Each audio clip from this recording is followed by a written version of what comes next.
टोपी लगाए मच्छर कहता है देश के लोगों में समता की भावना आ रही है, इसीलिए बड़ी मछली छोटी को खा रही है। Hello friends, good morning, welcome to our channel target with Lalan Sharma. Today we will discuss about chromatic aberration and achromatism. आइए देखते हैं विद्यार्थी क्वालिटी ऑफ कंसेप्ट। तो आज का पहला हेडिंग है क्रोमेटिक एब्रेशन। ये लेंस है जिसे हम ये मानकर चलेंगे कि ये कई प्रिज्म से मिलकर बना है। तो जब दो रिफ्रैक्टिंग सरफेस पैरेलल ना हो तो हम उसे प्रिज्म कह सकते हैं। तो यहाँ पे जो दो रिफ्रैक्टिंग सरफेस होगा वो पैरेलल नहीं होगा, तो ये मानकर चलिए कि ये लेंस जो है कई प्रिज्म से मिलकर बना होता है। जब इस पर व्हाइट रे इंसिडेंट करेंगे तो ये अपने कई कलर में जो है डिवाइड हो जाता है, स्प्लिट हो जाता है, जिसमें वायलेट कलर का डेविएशन सबसे ज्यादा और रेड कलर का सबसे कम होता है। यहां देखिए, प्रिंसिपल एक्सिस के पैरेलल जाने वाली रे हम लोग जानते हैं वो फोकस से होकर जाती है। तो लेकिन यहाँ वायलेट कलर का फोकस यहाँ है, रेड कलर का फोकस यहाँ है और येलो कलर का मिडिल में एकदम होगा, तो यहां से जाएगा, मतलब 7 कलर यहाँ पे होगा। इनफाइनाइट पर अगर कोई ऑब्जेक्ट है तो उसका इमेज यहां बनेगा। तो यहां पे एक ही पॉइंट पर इमेज नहीं बनता है, यहां पर इमेज एक ही पॉइंट पर नहीं बनता है। एक डिफेक्ट ये होता है और एक डिफेक्ट होता है जो इमेज बनता है उसकी साइज अलग अलग होती है। तो दो यहां डिफेक्ट होते हैं। अब ये क्रोमेटिक एब्रेशन दो होता है, एक लॉन्गिट्यूडनल या एक्सियल क्रोमेटिक एब्रेशन। इसमें जो इमेज है वो भिन्न भिन्न पोजीशन पर बनता है। एक तो ये है एक्सियल क्रोमेटिक एब्रेशन और एक है lateral chromatic abrasion. Lateral chromatic abrasion में विद्यार्थी जो ऑब्जेक्ट होगा उसका इमेज भिन्न भिन्न पोजीशन पर तो बनेगा, प्लस उसकी साइज भी भिन्न भिन्न होगी। जो उनकी इमेज की साइज में डिफरेंस होता है विद्यार्थी, उसी डिफरेंस को कहा जाता है लैटरल क्रोमेटिक एब्रेशन, जिसको कि हम आगे पढ़ने वाले हैं। तो अब यहां पे डिफिनेशन को क्लियर किया जाए। The image of A object in white light formed by a lens is usually coloured and blurred. This defect of image is called chromatic aberration. यहां लिखा है कलर्ड और ब्लर्ड, ये चीज देखिए। तो यहां पे व्हाइट रे है तो यहां पे इमेज भी क्या होना चाहिए, व्हाइट होना चाहिए, लेकिन ये इमेज जो होता है यहाँ पे कलर्ड मिलता है और ये इसका मीन्स है धुंधला। इसका जो इमेज बनेगा वो धुंधला रहेगा और कलर्ड रहेगा। इसी दो डिफेक्ट को कहा जाता है क्या, chromatic aberration. This defect of image is called chromatic aberration. तो जो लेंस पर विद्यार्थी यहाँ पे अगर व्हाइट रे हम लोग इंसिडेंट करते हैं तो यह अपने 7 कलर में स्प्लिट हो जाता है।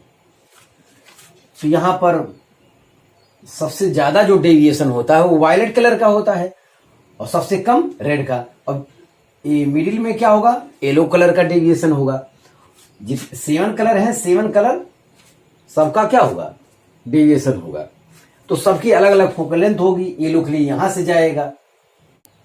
क्रोमेटिक एब्रेशन दो प्रकार का होता है, एक्सियल क्रोमेटिक एब्रेशन और lateral chromatic abrasion. Axial chromatic aberration के अंतर्गत जो है इमेज भिन्न भिन्न पोजीशन पर बनता है और लैटरल क्रोमेटिक एब्रेशन के अंतर्गत इमेज डिफरेंट साइज का बनता है। तो ये डिफेक्ट होता है। ये दोनों डिफेक्ट जब शामिल होता है तो विद्यार्थी ऐसे केस में तो व्हाइट रे इंसिडेंट करने के बाद भी जो इमेज बनता है वो कलर्ड बनता है और धुंधला बनता है, ये चीजें। और यही दोनों डिफेक्ट की वजह से कहा जाता है this defect of image is called chromatic aberration. एक बार डिफिनेशन और क्लियर कर लें। The image of A object in white light formed by a lens is usually coloured and blurred. This defect of image is called chromatic aberration. ध्यान दें, अब ये 2 types का होता है, जिसमें पहला है लॉन्गिट्यूडनल क्रोमेटिक एब्रेशन या कहा जाए एक्सियल क्रोमेटिक एब्रेशन। तो इसका डेरिवेशन भी कर देते हैं हम। फ्रॉम लेंस मेकर्स फार्मूला, तो ये लेंस एयर और वैक्यूम में रखा है, तो जाहिर है कि एक मीडियम एयर है, तो ये फार्मूला है 1/f equal to mu -1 into अगले ब्रैकेट में 1/r1 - 1/r2। For violet colour के लिए ये फार्मूला अप्लाई करते हैं हम लोग, तो 1/fv is equal to mu v -1 into bracket में 1/r1 - 1/r2। ये वायलेट कलर के लिए हो गया। फॉर रेड कलर, तो रेड कलर के लिए फार्मूला अप्लाई करते हैं, तो 1/fr equal to mu r -1 into अगले ब्रैकेट में 1/r1 - 1/r2। अब विद्यार्थी हम 1/fv में से 1/fr सब्ट्रैक्ट कर लेते हैं। 1/fv ज्यादा होगा क्योंकि fv छोटा है, तो 1/fv क्या होगा, बड़ा होगा। तो इतने में से इतने को हम लोग सब्ट्रैक्ट किए हैं। यहां पे देखिए 1/fv - 1/r is equal to, ये तो कॉमन है तो बाहर ले लो, तो इतना माइनस इतना करना होगा, तो mu v -1 minus mu r + 1, तो 1 कैंसिल हो जाएगा, तो जो बचेगा mu v minus mu r एक ब्रैकेट में इंटू अगले ब्रैकेट में 1/r1 - 1/r2। तो यहां तो विद्यार्थी हम लोग क्या ले लिए, एलसीएम ले लिए, fv इंटू fr, तो इससे fv कैंसिल हुआ होगा, तो यहां जाएगा fr माइनस fv, इतना आया, एलसीएम ले लिया इतना। अब इसमें क्या किए, म्यू y -1 से ऊपर नीचे प्रोडक्ट कर दिए, देखो नीचे भी रख दिया और ऊपर भी रख दिया, ये कैंसिल हो जाएगा, फिर ये चीज आएगा। अपनी जरूरत पूरा करने के लिए ऐसा हमने कर दिया।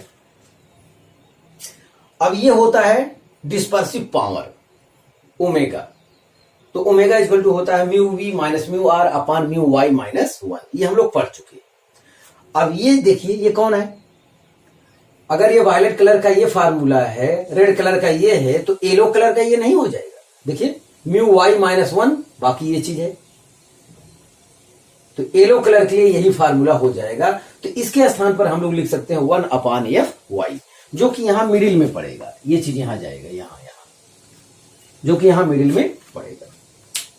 अब देखिए एक कंसेप्ट यहां और है, यहां पे देखिए fv इंटू fr के स्थान पर विद्यार्थी हम लोग लिख सकते हैं fy²। देखिए पहले fv पड़ता है, एकदम मिडिल में पड़ेगा क्या, fy, और लास्ट में पड़ेगा fr, तो बीच का स्क्वायर दोनों किनारे वाले के प्रोडक्ट के क्या होगा, इक्वल होगा, तो fy² equal to fv into fr। इसे मैथमेटिक्स में जीपी, ज्योमेट्रिकल प्रोग्रेशन कहा जाता है। जैसे विद्यार्थी देखिए 2 4 8, अगर इस टाइप का कहीं डिजिट है 2 4 8 मान लेते हैं, तो बीच का स्क्वायर 4 का स्क्वायर 2 इंटू 8 के क्या होगा, इक्वल होगा। 4 का स्क्वायर 16, 8 इंटू 2 वो भी 16 हो रहा है, तो यही है जीपी। और इसी कंसेप्ट का यहां हम लोग क्या उठाएंगे, फायदा। तो इसके स्थान लिख दिए fy², तो देखिए एक fy है एक fy है, कैंसिल हो जाएगा, एक यहां बचेगा, तो ये प्रोडक्ट कर देंगे जो कि यहां पे आ गया। तो ये है हमारा एक्सियल क्रोमेटिक एब्रेशन, जिसको फिगर में यहां दिखाया गया। देखो यही इतना है एक्सियल क्रोमेटिक एब्रेशन। अब ये कितना है, fr में से fv निकाल देंगे, तो यही इतना बच रहा है, यही हमारा क्या है, एक्सियल क्रोमेटिक एब्रेशन। तो एक्सियल क्रोमेटिक एब्रेशन का ये फार्मूला है, इसे आपको याद रखना है। तो हाँ विद्यार्थी आप इसे कॉपी कर लीजिए, तो फिर आगे का कॉन्सेप्ट हम देखते हैं।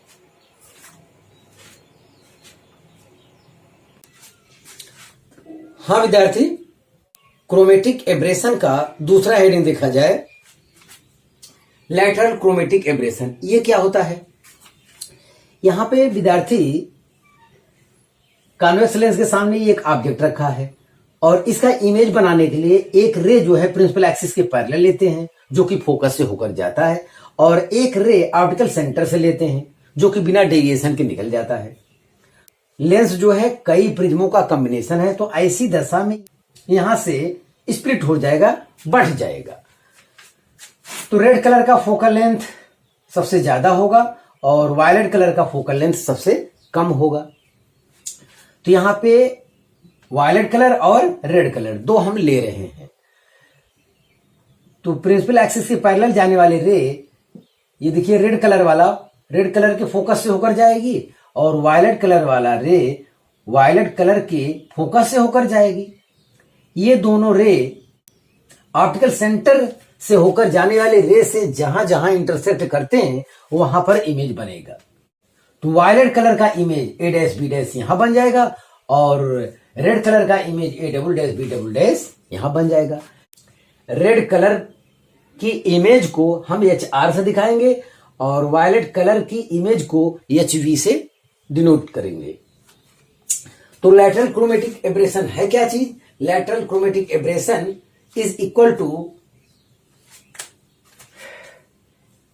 Height of the image. Red colour के लिए रेड कलर वाले की हाइट माइनस वायलेट कलर वाले की हाइट। तो जो इतना ये डिफरेंस आपको मिल रहा है HR माइनस HV करने पर, वही हमारा होता है लैटरल क्रोमेटिक एब्रेशन। इस फिगर में ही विद्यार्थी आपको एक्सियल क्रोमेटिक एब्रेशन और लैटरल क्रोमेटिक एब्रेशन दोनों मिल जाएगा। एक्सियल क्रोमेटिक एब्रेशन के तहत भिन्न भिन्न पोजीशन पर ऑब्जेक्ट का इमेज बन रहा है। तो ये हो गया एक्सियल क्रोमेटिक एब्रेशन। और इनकी हाइट, इमेज की हाइट जो है वो क्या है? अलग अलग है। तो ये हो गया आपका लैटरल क्रोमेटिक एब्रेशन। तो यही आपको ध्यान देना है विद्यार्थी, लैटरल क्रोमेटिक एब्रेशन जो होगा वो HR माइनस HV के बराबर होता है। तो इस समय फिगर में जो इतना डिफरेंस दिख रहा है, ये वाला डिफरेंस, यही आपका है क्या? Lateral chromatic abrasion. अब एक्सियल क्रोमेटिक एब्रेशन और लैटरल क्रोमेटिक एब्रेशन को हमको दूर करना है। ये डिफेक्ट जो है हमको दूर करना है।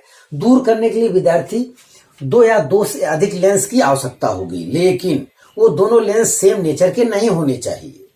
मतलब एक कॉन्वेक्स लेंस हो तो अगला क्या हो? कॉन्केव लेंस हो। ऐसा होगा तभी ये दोनों डिफेक्ट, दोनों कमी दूर हो पाएगा। अगर दोनों लेंस सेम नेचर के ले लेंगे तो ये डिफेक्ट दूर नहीं हो पाएगा। यहां नोट में हम पहले ही लिख दिए, for achromatism no two lenses should be of the same nature. दोनों लेंस जो है सेम नेचर के नहीं होना चाहिए। अब ये दो कमी जो हमको मिला है इसको हमें दूर करना है। तो दूर करने को ही क्या कहा जाता है? एक्रोमेटिज्म। तो दो या दो से अधिक लेंसों का कॉम्बिनेशन करेंगे, लेकिन वो सेम नेचर के नहीं होने चाहिए। तो ऐसी दशा में एक्सियल क्रोमेटिक एब्रेशन और लैटरल क्रोमेटिक एब्रेशन वाला डिफेक्ट को दूर कर देते हैं अगर, तो उसी को कहा जाता है क्या? एक्रोमेटिज्म। मतलब ऐसी दशा में जो कलर्ड बनता था इमेज और धुंधला बनता था, वो ना तो कलर्ड बनेगा और ना ही धुंधला बनेगा। एक ही पॉइंट पे बनेगा और जिस कलर का रे आप इंसिडेंट करेंगे उसी कलर का वहां पे इमेज आपको बनेगा।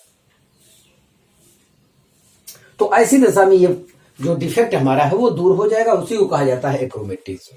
इसका डिफिनेशन देख लिया जाए, if two or more lens combine together in such a way that this combination produce image at a same point, मतलब इमेज जो है क्या बनेगा? सेम पॉइंट पर बनेगा, then this combination is known as achromatic combination of lenses.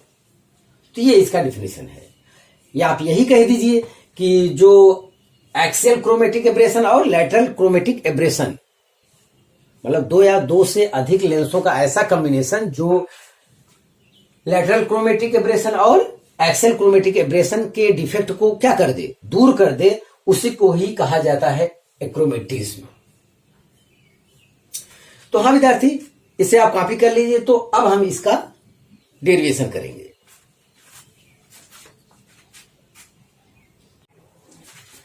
हाँ विद्यार्थी, अगला हेडिंग देखा जाए, achromatic combination of two thin lenses in contact. यहां पर दो लेंस है, एक कॉन्वेक्स लेंस है जो क्राउन ग्लास का है, एक कॉनकेव लेंस है जो फ्लिंट ग्लास का है।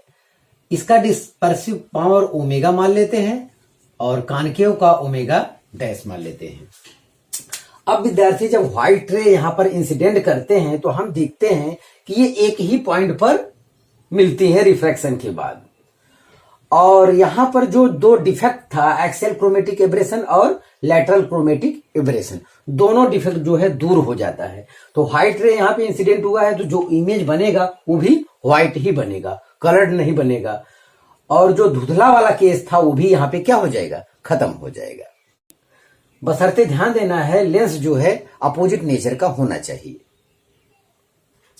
अब दो या दो से अधिक लेंस जब ले लेंगे तो उसमें दो कॉन्वेक्स एक कान की हो या दो कान की हो एक कॉन्वेक्स, ऐसा भी हो सकता है। मतलब उसमें अपोजिट जरूर इंक्लूडेड होना चाहिए, ये ध्यान देना है। अब यहां देखें फॉर कॉन्वेक्स लेंस, जब अगर कॉन्वेक्स लेंस होता तो ये केस होता 1/fv equal to mu v minus 1 into अगले ब्रैकेट में 1/r1 minus 1/r2। Equation first नाम दे देते हैं। रेड कलर के लिए होता 1/fr equal to mu r minus 1 into अगले ब्रैकेट में 1/r1 minus 1/r2। Equation second नाम दे देते हैं। अब इक्वेशन फर्स्ट में से इक्वेशन सेकंड को सब्ट्रैक्ट करते हैं तो 1/fv minus 1/r is equal to, ये तो दोनों में है कॉमन तो बाहर आ जाएगा, इतने में से इतना सब्ट्रैक्ट करेंगे, आ रहा है हमारा mu v minus mu r, इतना आ गया। ये सेम एज इट इज लिख देते हैं। इसमें जो है म्यू वाई माइनस 1 से ऊपर नीचे प्रोडक्ट करते हैं। यस, तो इतने की जो वैल्यू होती है वो ओमेगा होती है और ये mu y minus 1 into 1/r1 minus 1/r2 ये क्या हो जाएगी, येलो कलर के लिए ये फार्मूला हो जाएगा। यस, तो यहां से एक रिलेशन हमको मिल रहा है 1/fv minus 1/fr equal to omega upon fy। ये जो है हम इक्वेशन थर्ड नाम दे देते हैं। fy मतलब येलो कलर का फोकल लेंथ। तो ये कॉन्वेक्स लेंस के लिए ऐसा होता है। सिमिलरली फॉर कॉनकेव लेंस, अब दूसरे लेंस की बात कर लेते हैं तो यही चीज दोबारा होगा, तो हर चीज डैश लगाकर हम लोग बोल देते हैं। तो 1/fv dash minus 1/r dash is equal to omega dash upon fy dash. Equation 4 नाम दे देते हैं। अब इक्वेशन थर्ड और 4 को ऐड करते हैं। ऐड करने के बाद ये चेहरा हमको मिलता है 1/fv प्लस 1/fv डैश। इसके स्थान पे विद्यार्थी हम 1/fv लिख देते हैं कैपिटल लेटर में combined, 1/fr plus 1/fr dash. इसके स्थान पे कंबाइंड 1/fr लिख देते हैं कैपिटल लेटर में। और यहां है क्रोमेटिक कॉम्बिनेशन, यहां लिखा है फॉर एक्रोमेटिज्म कहा जाए या फॉर क्रोमेटिक कॉम्बिनेशन। ऐसे केस में ये तब होगा जब fv fr के क्या हो, बराबर हो। अब तो जो भी इमेज बनेगा एक ही पॉइंट पे बनेगा और व्हाइट बनेगा, वो कलर नहीं रहेगा, वो धुंधला नहीं रहेगा। तो ये केस नहीं। तो फॉर एक्रोमेटिज्म का जो कंडीशन है वो ये है विद्यार्थी, दोनों फोकल लेंथ अब क्या रहेगा, सेम रहेगा। जब सेम रहेगा तो सेम वाली वैल्यू आपस में सब्ट्रैक्ट करेंगे तो कितना आएगा, ये 0 आएगा। तो अब देखिए कितना आंसर आ गया। तो omega upon fy plus omega dash upon fy dash is equal to 0, जिसे हम लोग सुविधा के लिए विद्यार्थी न्यूमेरिकल में सॉल्व करते समय हम लोग फर्स्ट वाले को ओमेगा 1 मानेंगे और उसकी फोकल लेंथ को f1 लिख सकते हैं। तो इसे ऐसा लिख सकते हैं omega 1 upon f1 plus omega 2 upon f2, या ऐसा भी कर सकते हैं omega 1 upon f1 is equal to minus omega 2 upon f2। यह बहुत रूप दिया जा सकता है, या इसका बहुत सा रूप दिया जा सकता है। कोई तेरे प्रोडक्ट कर दे omega 1 into f2 is equal to minus omega 2 into f1, या इस तरफ लाके कोई जैसा भी याद करो omega 1 f2 plus omega 2 f1 is equal to 0। तो न्यूमेरिकल सॉल्व करने के लिए जैसा भी आप याद रखते हो सब ठीक है, चाहे तो आप यही केवल याद रखो, इससे आपका टोटल काम हो जाएगा। तो आप इसे कॉपी कर लीजिए। हाँ विद्यार्थी, आज बस इतना ही। आप मेहनत से पढ़ाई करते रहें। All the very best.